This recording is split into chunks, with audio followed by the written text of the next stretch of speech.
Amanya Josephat Segwa, President Olugambo. Tutuuse mpozi it's a Monday mukulikeyo mu weekend abayisemu obulungi mukama mulungi abafunye okusomooza era mukama y'omu no situation is permanent. Teri mbeera ya lubeerera mujja kuba bulungi. Kaakati katandikirewo awatali kulonza kulala mwabaddemu ebikulu bingi mu weekend. Mwabaddemu waffe wennyini Fefe Busi nge twateekamu ssente wali Jalhaz Paya Munyonyo weyajjuzizza ennyo wabaddeyo Gabi Ntate ku Sheraton Gardens naye era bazze nga babaddeyo abantu be bennyini abamumala. Kaakati ate ne wabeerawo embeera endala mu weekend omwo olwo abantu ebitaatambulidde bulungi ne bebyatambulidde obulungi. Ebivulu ebyo mbadde nedda okulaba ebivulu ebibaamu enkaayana. On a whole ekivulu kya Gabi kyadde kirungi nnyo mwana muto yayimbye bulungi muntu waffe wa Lugambo ffe twamutendeka ne tumuwaayo abayimbi atukiikirire era atukiikirira bulungi. Omwami ono yagenze n'awaaba oba intention to show ng'alina intention ey'okuwaaba teyawaabidde Gabi Ntate pase ye yawaabye oba agenda kuwaaba oba ateekateeka okuwaaba oba atiisatiisizza okuwaaba nga nti naye abamu ku bategesi b'ekivulu baamuyisizzaamu amaaso Don Chris ng'ayita mu bannamateeka be omukulu agamba aba Elgon Advocates nti yasasula ssente bw'asasulanga sponsor mu kivulu ekyo Cheza for Yesu naye ate ng'alina okuteekawo nga ye ono kampuni ya Skypins kakati bw'amala okukanya bulungi n'abantu tebalinanga ndagano egamba tebalina kubaawo na muntu mulala yenna nga competitor anaaleeta nga naye sponsor naye agamba nti ate yagenza okwewuunya nga alaba waliwo kampuni ndala ate nga naye bali mu competition yemu ya business yemu ate nga eweereddwa omwanju nga yali eri mabega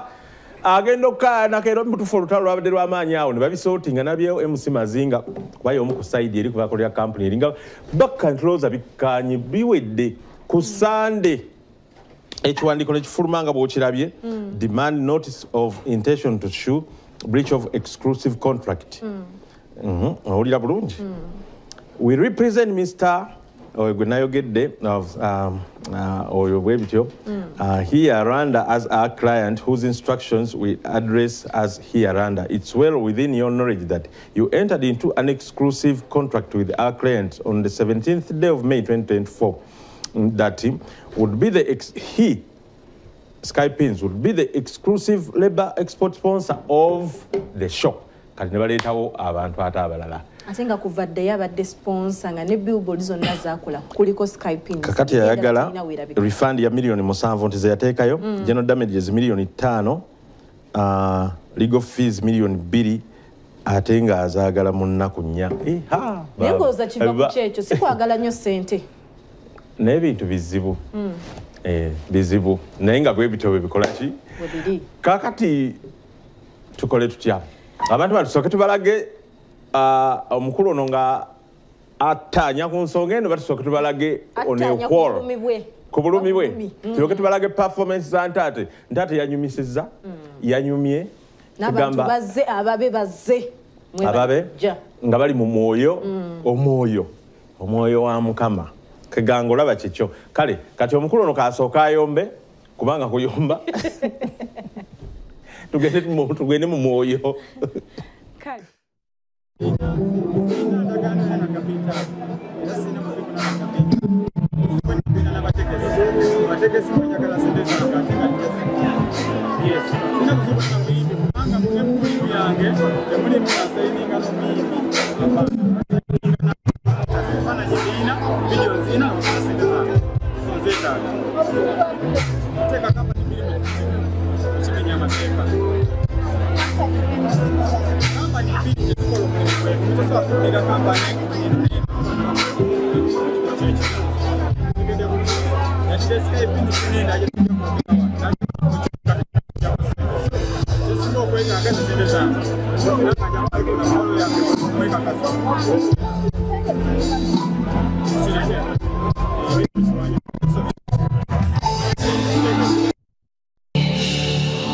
Just not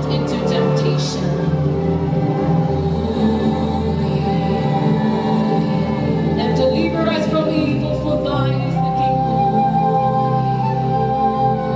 the power, and the glory, now and forevermore. Jesus, you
yange onywera by the way nzo omu ku bafaani be nzo buyimba bwe mbuwulira era mbakuba mulamu nandibaddeyo mwagalanga mwana wa Lugambo Lugambo nze simulanga muyimbi era ne bwe bankuba nzija bwe abantu mu bintu ebikadde basudde yagamba tokolanga omulimu omulala ng'ogaggawadde n'ogenda mu mulala guno n'ogusula guno gw'oba onyweza ate gwe mbanyweza embafunye ekisingako wabula kati bw'ozimba ennyumba empya kalina ngenda ogimenya naye ogireke so waliwo abamwogerako wano olaba nze era sikkiriza nti n'ab'obutebe obwo balaga nti bubutambula nti nno obutebe bwadde bukalo era sibukkiriza obudde bwadde bukyali awo obudde bwadde bukyali sibukkiriza kubanga tugende mu maaso waliwo abaana abamwogerako nti banyumiddwa sho nkutumidde nnyo tulaga abantu abo. It's a wonderful success. And they was a Katonda bana Uganda be bali kulya mulanga gwaffe be bali kuwagira music and more so be bali kuwagira gospel. And those it is an eye opener, number one. Number two, and those anti akoze nnyo. She has worked hard and every hard work deserves a pay. Nze those anti chitulaze ngojeko talent. Hard work pays. So Gabby has worked hard. Besides having talent, being beautiful, she has also worked hard. Kirungi nze okimanyi ndi musiraamu naye olaba nzija anyimbira ebigambo bye njagala okuwulira. Omanyi nze siriiko ddiini, nze ndiko bigambo ebya Mukama. Kasampulyange ekigambo kya Mukama kinkutte, siriiko ddiini oba ndi musiraamu oba ndi kirala, mpagira.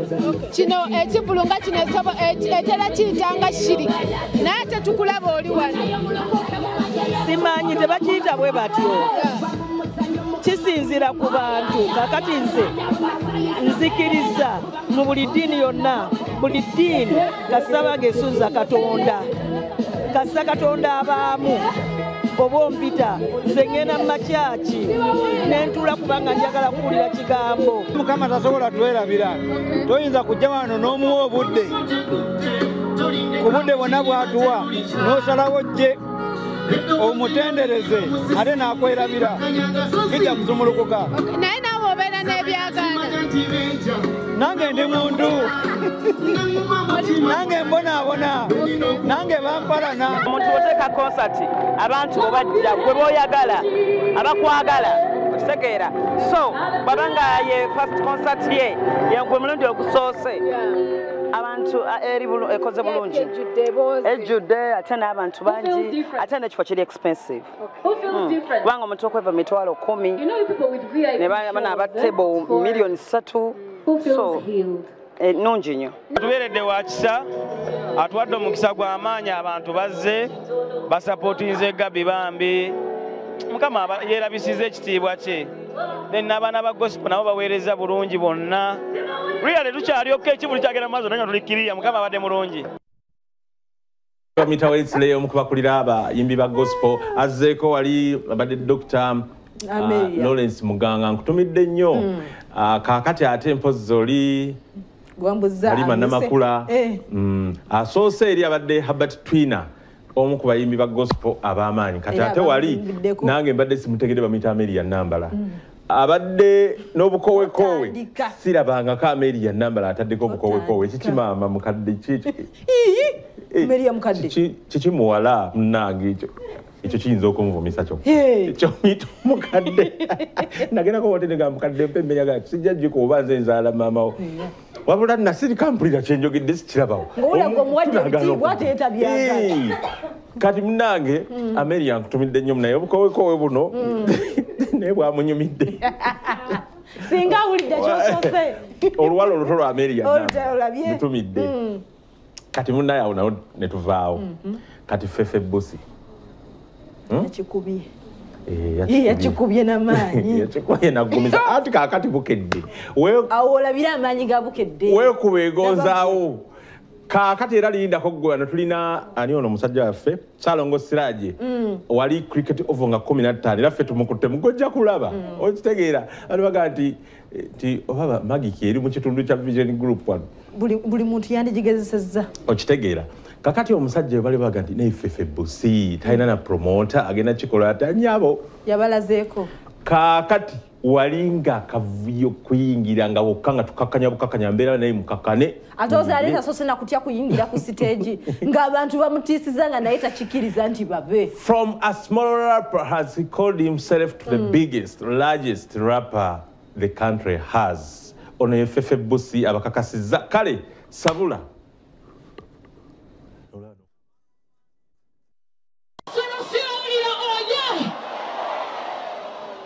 Osimanya abamanyi tuwagira kibuga sibe kiri Manchester City.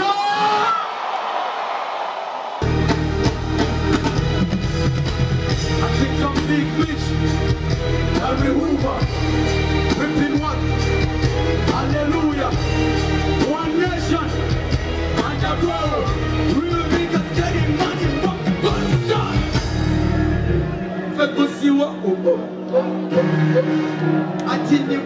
Just like you know how we do it. How do you want to come in?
Mulavule bakontola. Nalabye abakyala batagenda kukaddiwa wana abakyala aba. Carol Kasita ne Zali. Nsonga ki? Buli lunaku basula babazza buto. Okay. Basiba babazza buto. Abantu be bafuna tebayinza ba stressinga yadde. Kesa bafunne ku bantu abakulu owulire. Kati ngoyagala Carol Kasita. Naye wayi kambireke. Babulavu yabanno. Babano ng'abeebaza. Owangadde ne Carol. Era tuba.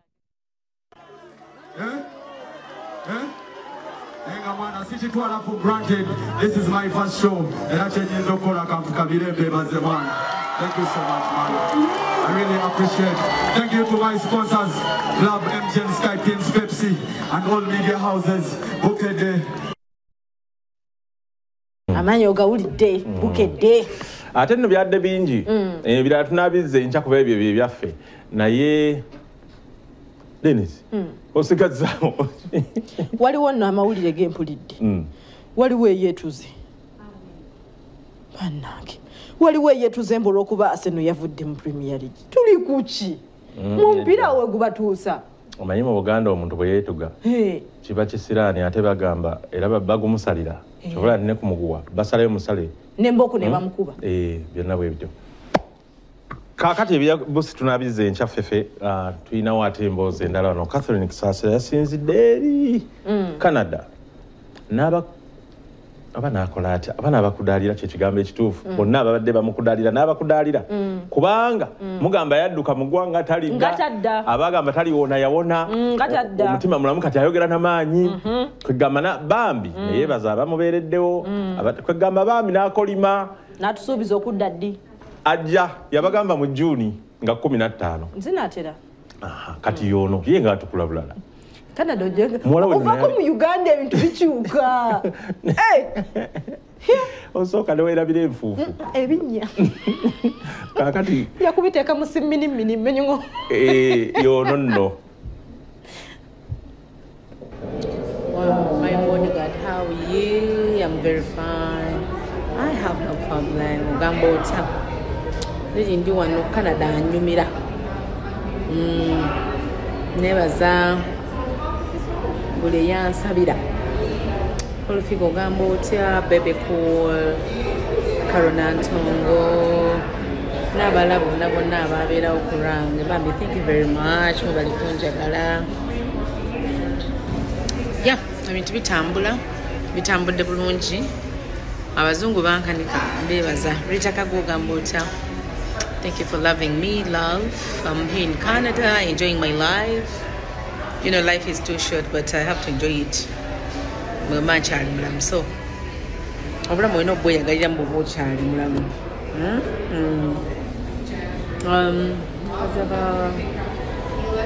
Nebaza buli muntu yena embeerawo. My husband, my kids, my friends. Mwenna Canada enyuma. Abanjagala bannaye mbatumidde nyira batanjagala bateeka okukola ku bulokosobolokosobolo ebyo bigambo. Mbagala nnyo, I love you so much. Muba temunjagala, I don't care. In fact, I may negative. If you love me or you don't love me, I may negative. But those who loves me, thank you very much. I'm okay.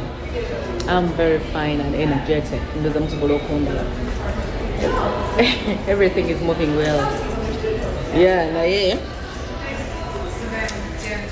nebaza buli omu ambereddewo bambi we balinyo bayire ddala TV stations zonna sinza kumenya eno oba eno naye koja Sebuya Bukede TV Joeliya, thank you very much.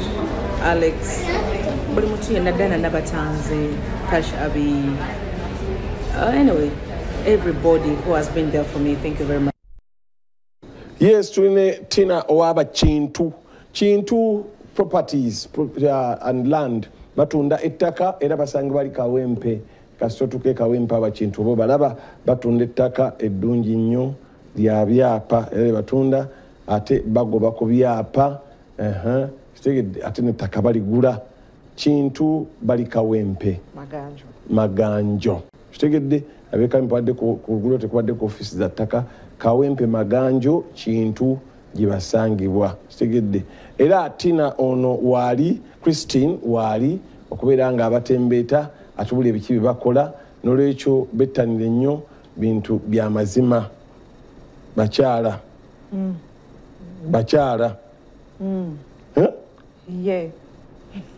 si basajja abakyala kali babuli abakyala otegeeza abakyala abaddukanya ekitongole abakyala abagula ettaka abakyala abaddukanya ekitongole naye era kakati nze era omuntu wandaba nze programs zange zonna nzidirectinga towards bakyala era tetugamba nti nno mu Kintu properties tuguza abakyala bokka nedda naye ate omukyala tumuwaayo omukyala tumuwaayo kana ak'ensusso tuyisaamuko bw'obeera ozze nga tugenda kudiringa na mukyala kati gwe maama ali eyo oli mu katale obeera waka omanyi balinga balowooza nti nno bamaama ababeera ewaka bo tetulina ngeri gye bakolamu bintu omanyi nti nofe abasinga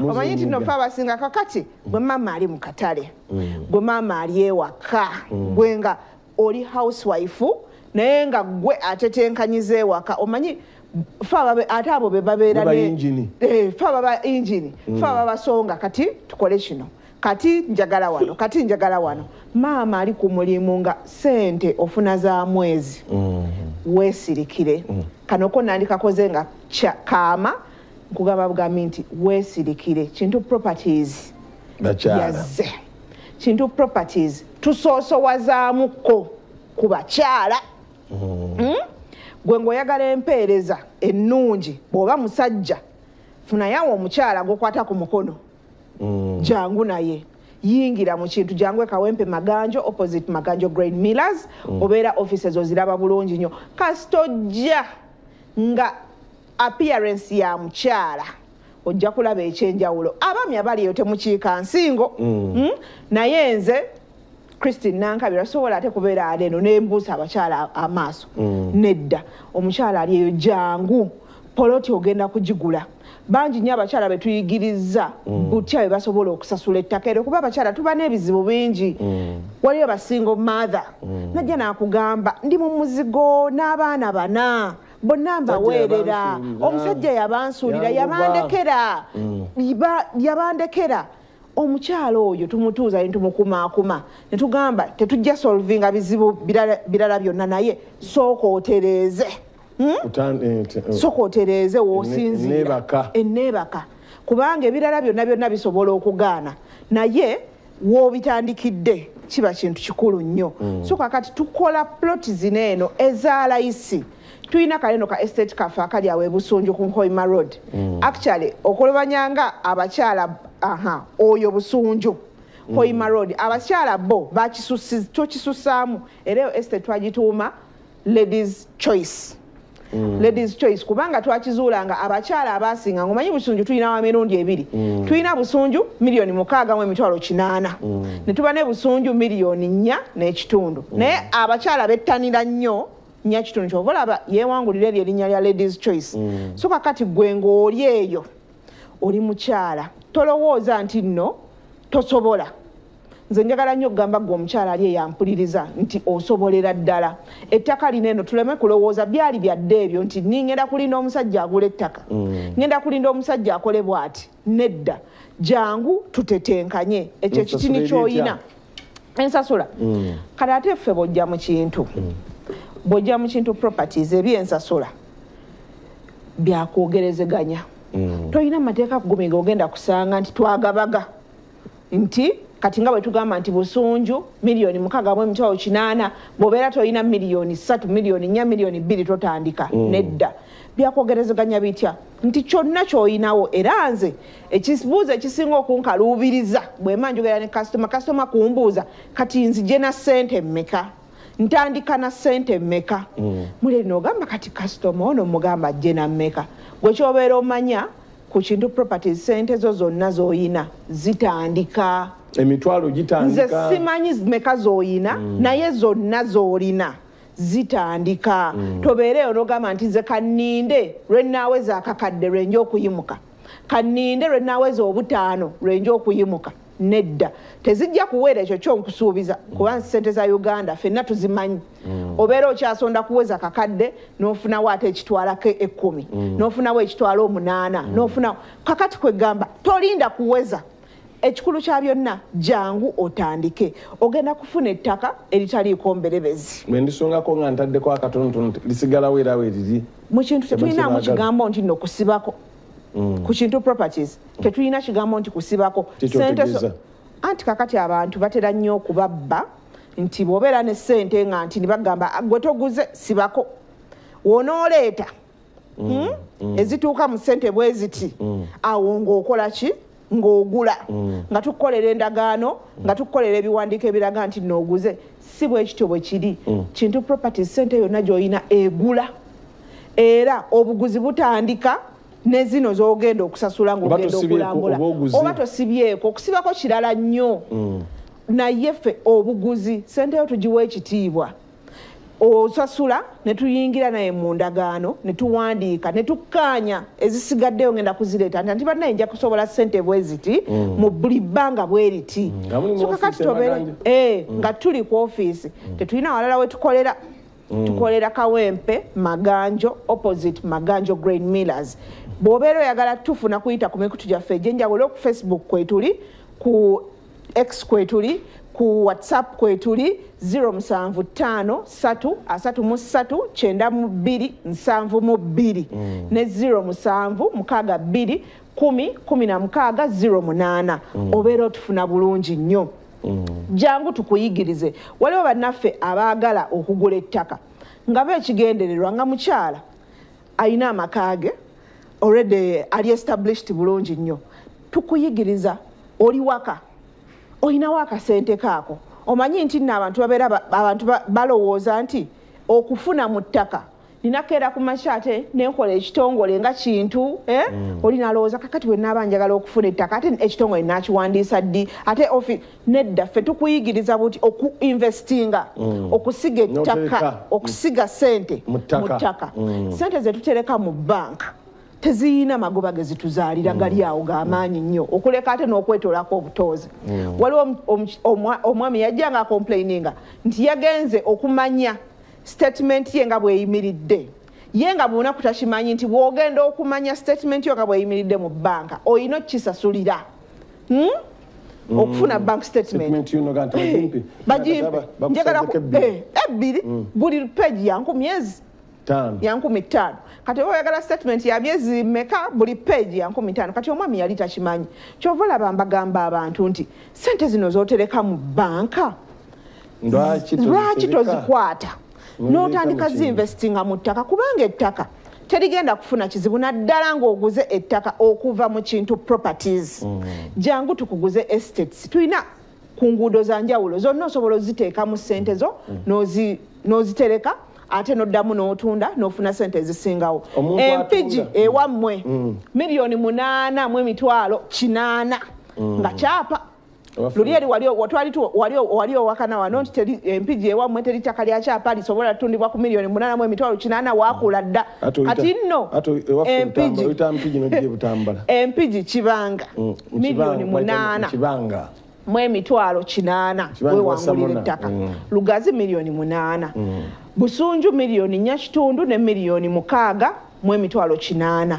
Wiiki ejja tugenda kubeera nga tusabuukulula ebifo byaffe ebirala ebipya ffe ba Kintu Properties. Ky'obeera okola weekumire ku Bukedde TV.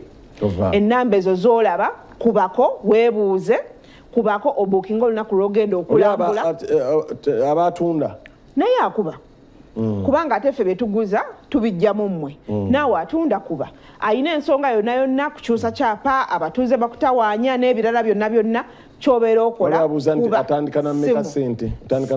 ekyo kye twagambye nti zonna z'oyina zitandika tobeereeyo bw'otandika obuzibu buli mu kutandika senvula kuba siteepu esooka webati ebirala byonna bijja kwekola mpola mpola. Kale katuleke abakintu bagende tuddeko tumulemu katutudda tukyolugambo lukyagenda mu maaso tukanyize embonyizi ate tukomawo.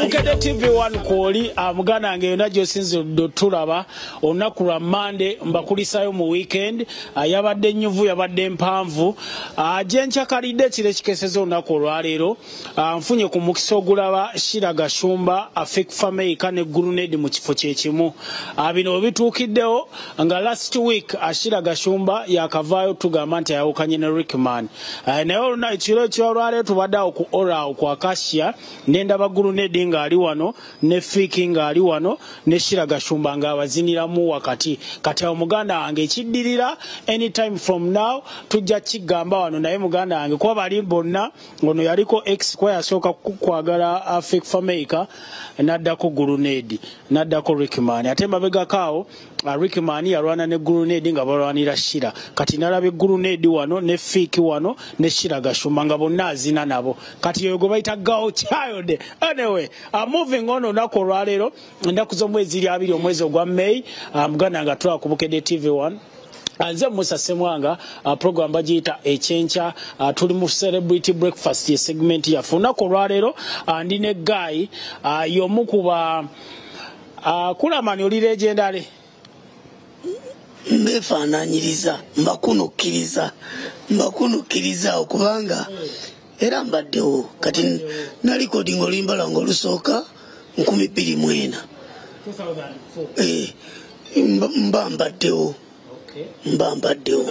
kati kitegeeza omaze emyaka emeka mu ndongo 2 ono 224 ng'oli myaka 2 aga gaweze jana ebadde etyo omuntu atula ku Bukedde TV munyumiza emyaka egyo 2 gibadde kiti emyaka 2 tegibadde myangu kubanga nga bw'omanyi endongo ya Uganda endongo ya East Africa ebisinga bikula bukozi kati buli kimu tekibadde kyangu naddala mu kupromotinga ennyimba naddala mu kufuna vidiyo ennungi vidiyo ennungi ya ssente nnyingi okitegeera kati nze nayinanga neighbor wange yakwata vidiyo nga bamuyita Didaka ebbanda eyo ewaffe naye nga Didaka ng'ebiseera ebyo ampa saponsa ngamba kuwadde offer naye nga offer gyampa ya $4,000,000 nini n'emyaka 17 mbeera wa maama goma $4,224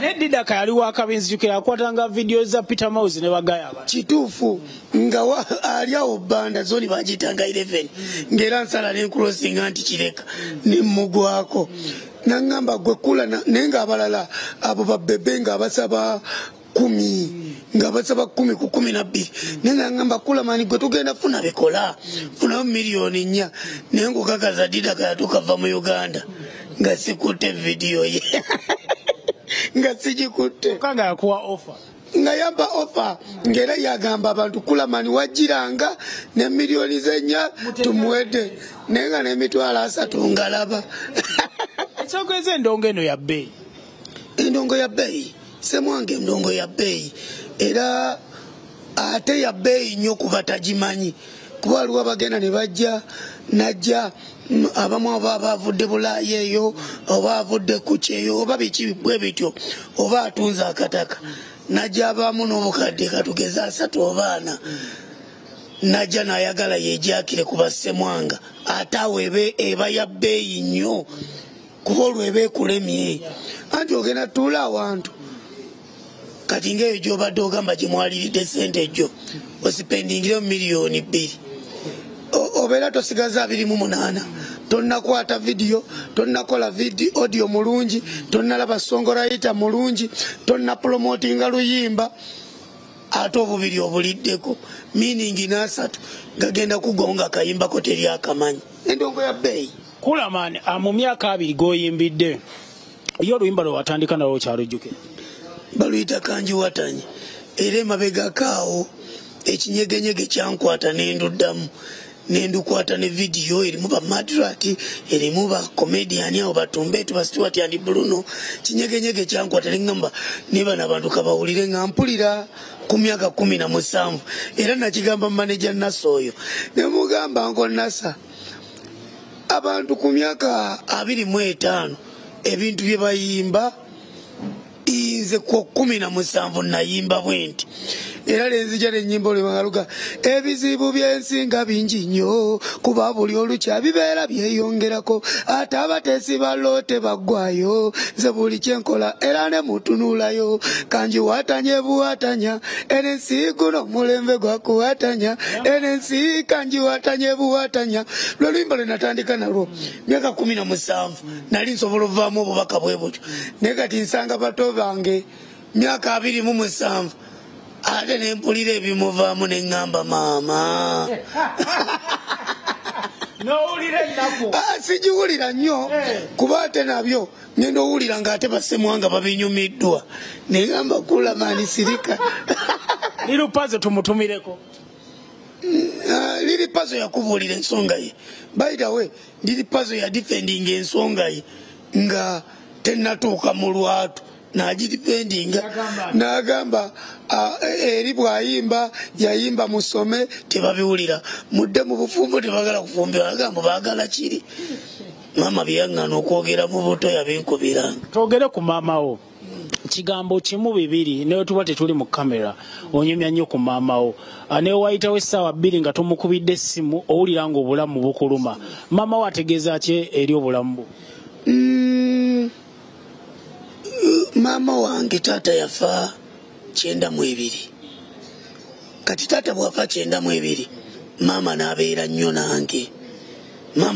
nnyo nange nkuze nnyo ne maama n'apangisa mu kazigo nga mulaba ne bamugobako mu nju omukyalo yawumula emirembe mujjukira ewaffe eyo Kireka Bbanda mukyala Katalina ng'olumama ali mu myezi nga 6 bamubanja kyokka nange nga nsoma nga P3 ekyambogo awo primary school kali byonna nga mbiraba kati ntobye nnyo ne maama kati ndaba nga kyabulyaza amaanya bwe mbeerawo ne soogera ku maama like omukwano gwensinga okumanya gwa maama ge mazima matuufu taata tantwalangako ku ssomero naye maama yantwalanga ne bangoba nankwata ku mukono naddeyo n'abanyonyola bannaaye ngenda kuleeta mumpeemu wiiki ejja wakitegeera ategeeza kingi gyendi n'akatono kaŋŋambe sigenda kwewana nti ninanye empisa naye n'akatono kenninamu ak'obuntu akukosanga kolaba kensanga abantu nti nkulamusiza nnyabo gyebaleko ssebo maama oyo yankubanga nga lwaki oyita ku bantu nga tobabuuziza era nze bwewajjange wakanondopa n'ogamba Andrew oyo tabuuza bantu nga mmanya mukyala Nasoza nzisi ng'embooko yakuse mukyalo wali wakuyita Andrew nze Andrew Kawoya nze Andrew Kawoya eryakula mani likozi lya nsimbi nalyeteekako nga nyingira music industry omulundi gwensooka okukwata Kazindaalo nina omusajja gwe neegombanga ng'ali mu America baali bamuyita LL Cool J kati LL Cool J nenoonyereza amakulu g'erinnya lye nga Ladies Love Cool James nange neneetuma LL Cool A nga Ladies Love Cool Andrew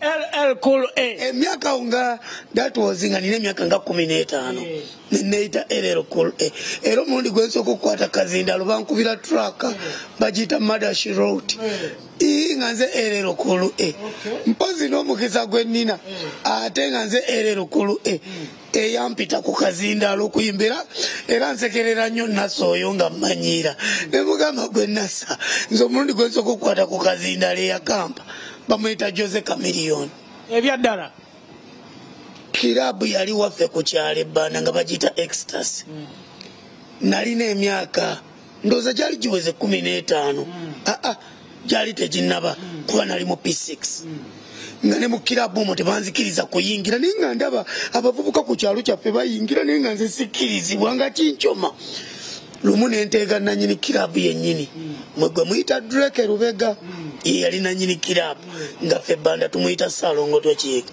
namusoma okumala weeks nga 2 nga simufuna lumu mba ndi awo neepaakinga sawa zaalinganya ne mulumba kati nali mumanyi ng'era naye ammanyi kuba muzipi3 awo P2 nasomanga ne mutabani we gwe bayita Ronald eyali adda ku balongo abanga Kizza ne muteeka ne muga Salongo ndi muyimbi naye omanyi bantu tebanzikiriza mu kuyingira mu kirabu yaffe kati ekya kirabu yaffe ne kimusesa nnyo nanga kirabu yamu ne mugaye ne mugambe no kirabu ya taata Ronald kyokka bali abali ku mulyango baŋŋamba mbu siyingira ndi muto ne bwe mbawa ssente n'abalumba n'abagamba ne bamugamba anti akalenzi kato n'abagamba okuva na leero bivunaanyizibwa ku nze nambuza bakuyita koze nze LL Cool A n'abagamba mutabani wange Andrew mumuleke ng'ayingire wano tasasulanga n'agamba ekyo kivunaanyizibwa ku nze ne maama we nja mugamba nti omulinzi yaŋŋamba muyimbi naŋŋamba lwaki bamugamba oyingira kirabu yaabwe ate nadde emabega nga mu Ecstasy esoogerwako ebiseera ebyo Kamili yali MC Chameleone Bugiwugi mwegwe muyitamu oti omubalanguzi Chameleone era yali Chameleone yali Chameleone kati mwegwe muyitamu oti yali Bugiwugi ne Kid Fox yali MC ne Raga Compias kati nga kirabu yaba abantu abenkumenyera ba MC bedda babanga bamanyi singa abayimbi ba MC bedda nga oli bwaba MC katugeze mu siriki oba mu governor nga wamaanyi nnyo nga ne mu byalo eyo nawulira nga mbu babasasuliranga obbalaba kati nze kamiliyoni Salongo tokiika yaja naga kamiliyoni katabani kangaako endongo okuyimba kwabanga kwa Saturday karaoke mulina okukawanga ne kayimba kati nga nebyenyimba oba binyuma oba tebinyuma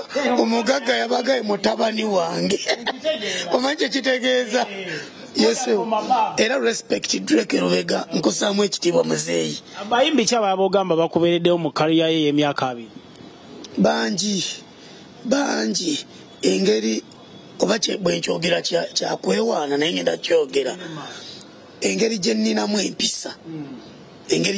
empisa kati bangi bambeereddewo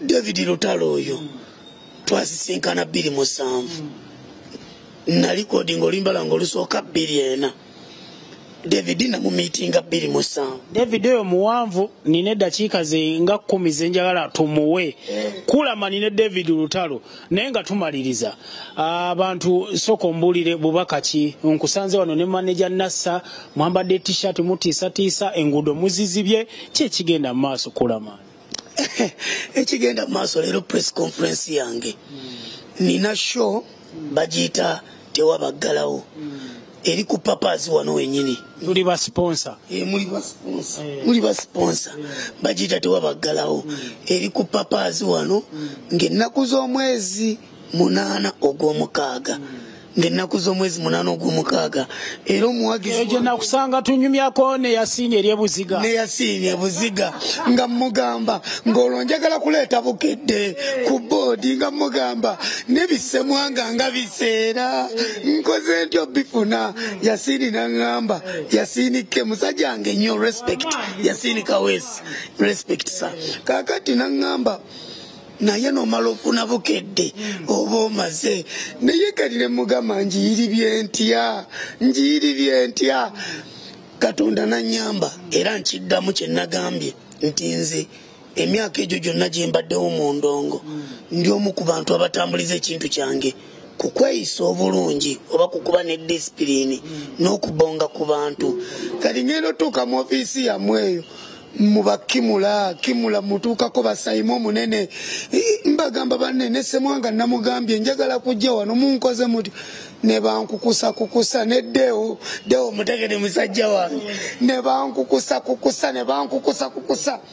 wenjogerera muli ba sponsor tugenda kweyongerayo tofaayo but for now we are signing out ladies and gentlemen tweyanze Jarvis on camera muganange vise wali asabye ekyokunywa kyayagala n'agenda kweta naye nga mbagaliza olunaku olulungi mbagaliza wiiki eyakabye eri blessed ey'amakungula musibe bulungi mweraba oba olina jjugumira bugumiza embeera esobola okukyuka essaawa yonna kakati omukulu oyo aludde mu bintu g'olaba oyo naye siraba nkulu yimba lwawandikidde David ate buli omu omuwandiikira ayinza n'okuba yalwerabira omusajja oyo mulaba butagejja aludde mu ndongo naye kyogamba olwa mu ndongo togejja kati kamiliyoni yagejja ddi siba mbagamba y'omu ku bayimbi abasinga obunene oba yasinga obunene saawa eno mu ggwanga ekizibu kya kamiliyoni nze naawe tukimanyi kitya nvaako kasita okimanyi waliwo omuntu nga waliwo ekimulemesa okugejja gye bali abagezi nga baludde mu ndongo nga bagezi anyway kituufu ne kusaasira atandika talina kabina akabina kaliko ate si kambale akakusaasira kali ku muzu katandika anti oyinza obba omukirimu oyinako akatonotono yali mutono era oyaviire kati nga tesirimu fulufiga yaviire bukumire yave bukumiro najja kusaasira ayika wa mukampala muno zaliwa mukampala nga bizimbe kale Salongo Sirage nga 15 June cricket oval Bajo yagambye olaba ne Salongo ategese cricket Salongo Sirage osaga nenga tugende tumuwagire Salongo buli omu agisobola noba tuve wano basomba tuve wano tuve wano musibe bulungi tubagala tuve wano Bugenda TV ko libba bita ebibosi bya boda babita MC Maswangu Bugenda TV ko nabanga wekumbi ne banywanyi bafa boda bakiri bamu boda sewa beyo omuya yegunza kaleza laba yonno wagundanga mu wali wagundanga tambula bitabula Mpola mpola. Manya kuitana. Sengoba enule. Sengoba enule ovubutukawo okujene Kampala. Mpigi. Mpigi. Kiwa kyowakolera empigi nojene Kampala. Uwa Kampala mwe muli sente naawe. Mwe muli sente. Wazifuna wajja kuona sente bo wajja kukola. Najja kukola. Kola na kunona sente. Kunona sente. Bozifuna ngozitwala wa. Mu kyalo. Ngokola muki. Suna beni omanyi byawomerwa. Bwofuna sente ng'ogulamu bisuna beni byayagala. Byawomerwa ebyo. Suna beni awomerwa ki? Akasolo kamutambuza ddembe. Kamutambuza ddembe. Batugamba mu ababodaboda tumwagala tumusevinga akasente. Balimba abawayiza tumusevinga tumusevinga. Tusevinga naye abasirikale bazitutwalako. Obozere mu kabokisi k'omusinga n'azitwala. Nga piki yagikwata. Agikwata ng'ojja akasereko kali. Kotereseeyo nga akakutwalako. Omukyala ali atya? Mukyala gyali. Ya bodaboda muwasa mmwe? Nga lwaki tetuwasa? Omu yekka. Bamuyitaani. Bamuyitaani. Namusoke Gertrude. Tumuyina laavu kati sooka omuwaanemu olumya abagandi bodaboda tebalina laavu. Sooka ombuulire. Ayintudde ku piki yange eno. Era ne twegamba obugambo buli bwennyini. Wamusanga mu ndongo mwali mu kyaki mwali luddawo? Nali ku stage. Najja. Nyumiza. Bwe yajja nga ngamba ntwalaako nga nange mutwala. Nange omutima gwagenda gukuba.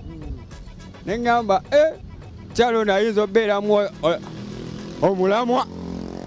Ne mumugamba obugambo. Ngenda okulaba nga ngamba akasimu.